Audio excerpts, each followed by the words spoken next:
नीति आयोग की कल सबसे अहम गवर्निंग काउंसिल की बैठक हुई, जिसमें अगले 25 साल के एजेंडे पर मंथन हुआ। बैठक में फोकस था कृषि, शिक्षा और शहरी प्रशासन।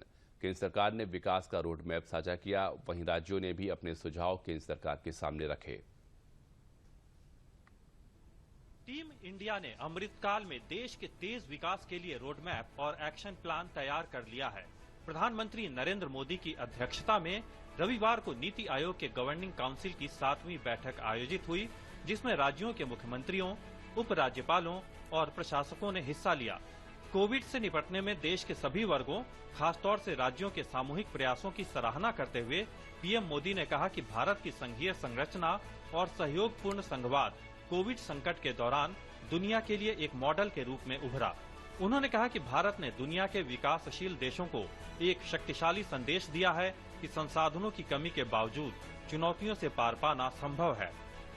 The way in which the center and the states had cooperated through COVID and the decisions that had been made by Team India, which is the way he likes to characterize the center and the states working together, had resulted in India emerging as with great respect. PM Modi ने बैठक में राज्यों को कृषि के आधुनिकीकरण, फसलों के विविधीकरण और कृषि उत्पादों के निर्यात बढ़ाने के उपायों पर काम करने के लिए कहा। साथ ही उन्होंने तिलहन और दलहन के क्षेत्र में भारत को आत्मनिर्भर बनाने पर जोर दिया।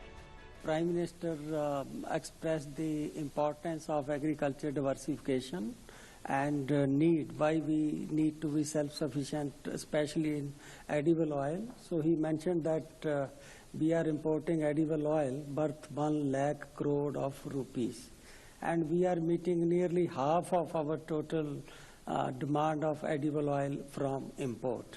बैठक में जिन 4 विषयों पर विशेष तौर पर चर्चा हुई, उनमें फसलों का विविधीकरण और तिलहन व दालों के अलावा अन्य कृषि उत्पादों में आत्मनिर्भरता हासिल करना, स्कूली शिक्षा में राष्ट्रीय शिक्षा नीति का क्रियान्वयन, उच्च शिक्षा में राष्ट्रीय शिक्षा नीति का क्रियान्वयन और शहरी प्रशासन जैसे विषय शामिल हैं। गवर्निंग काउंसिल की 7वीं बैठक में इन विषयों को लेकर एक रोड मैप और परिणाम आधारित कार्य योजना को अंतिम रूप दिया गया। It was a very fruitful interaction, and there was also some presentations by the education minister on the new education policy. The foreign minister spoke about the importance of G20 for the states, and we also had the commerce minister talking about the importance of exports and encouraging the states to step up their efforts. National education policy की जो implementation है, strong consensus, and Chief Minister after Chief Minister highlighted the steps they have taken. And I think this has come out very strongly. NEP had बहुत अच्छा मंथन पहले भी हुआ, उसके बाद भी हुआ, और उसका रिजल्ट ये है कि सारा देश इस पॉलिसी के अराउंड एक्शन भी ले रहा है। बैठक के दौरान राज्यों ने देश के तेज विकास के लिए पीएम मोदी के साथ मिलकर काम करने का भरोसा दिलाया, तो मुख्यमंत्रियों ने ये भी कहा कि इस बैठक से टीम इंडिया की भावना और मजबूत हुई है।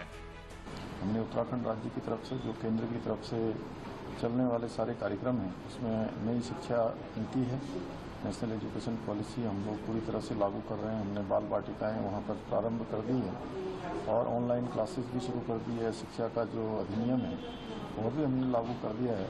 रविवार को हुई टीम इंडिया की ये बैठक एक तरफ कोऑपरेटिव फेडरलिज्म को मजबूत करती नजर आई, तो साथ ही पीएम मोदी के नेतृत्व में अमृतकाल में देश को विकास के पैमाने पर ग्लोबल लीडर बनाने का संकल्प भी लिया गया।